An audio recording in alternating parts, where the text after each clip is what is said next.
Hey guys, I just wanted to show you a quick video today showing you how to use the Nespresso Creatista Uno machine. The machine has 3 buttons for coffee, so it has a ristretto button, an espresso button and a lungo button. This one's 25ml coffee, 40ml and 110 millilitres. So that you just press those once and that will pour that size of coffee out of a pod. So you want to select the right kind of pod as well. We have a video on the channel showing you how to select the correct pod. As far as the steam one goes and getting a milk-based coffee, once you've poured one of these coffees into your glass, you'll then want to select the temperature. Well, I'll turn the machine on now, probably by pressing any button. Or by pressing the steam button, that turns the machine on. So we can now see we've got different lights lit up. So this top one controls the temperature. So if you press it again, it'll go to 3 on a heat level. If you were to press it again, it's on 1 heat level. And then 2. So it has 3 different heat levels. And this one here selects the froth level. So you can do 3 if you want a latte macchiato, for example. 1 if you want a latte or a flat white. And 2 if you want, say, a cappuccino. This is the steam 1 button. So once you have set up these lights and you know what froth level you want, you know what heat level you want, you're then ready to press the steam 1 button and that will set the milk frothing. But let's demonstrate this now. We'll start by pouring a shot of espresso and then we'll show you how to use the milk jug as well. So we'll pour 1 shot of espresso.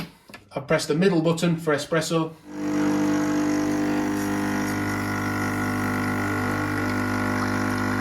I'm actually going to pour another one because I like a double latte. I like 2 shots. So we there have 2 shots of espresso and we'll now show you how to use the steam wand. So the first thing you want to do is put milk in the milk jug. There are levels there to show the minimum line for milk and the maximum line, depending on which froth level you set as well.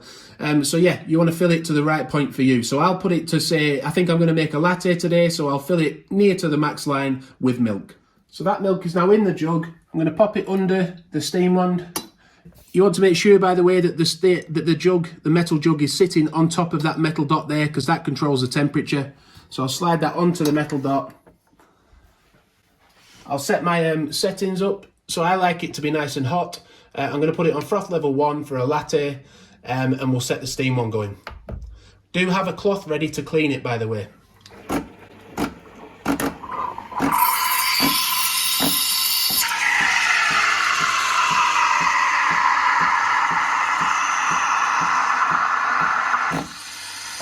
So I have a nice damp cloth ready now, so I'm going to lift the steam wand, remove the jug. Just for the purposes of this video, I'm going to put it on the side here, but I'll usually put it on the drip tray.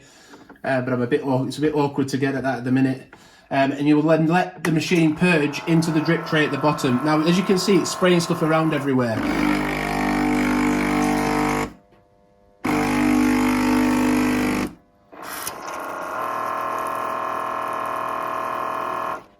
One way to avoid that, I mean, you can always just clean it afterwards, but you can avoid that by putting the cloth under to let it purge onto that, to stop it dripping as much, or you can also catch it in the milk jug if you pour the milk out first. That's another option.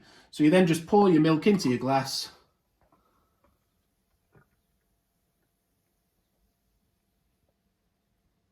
I hope that's helped you out, showing you how to use the machine, how to use the buttons, what they all mean. Please like the video if it has, subscribe and hit the notification bell. Thanks for watching. And bye for now.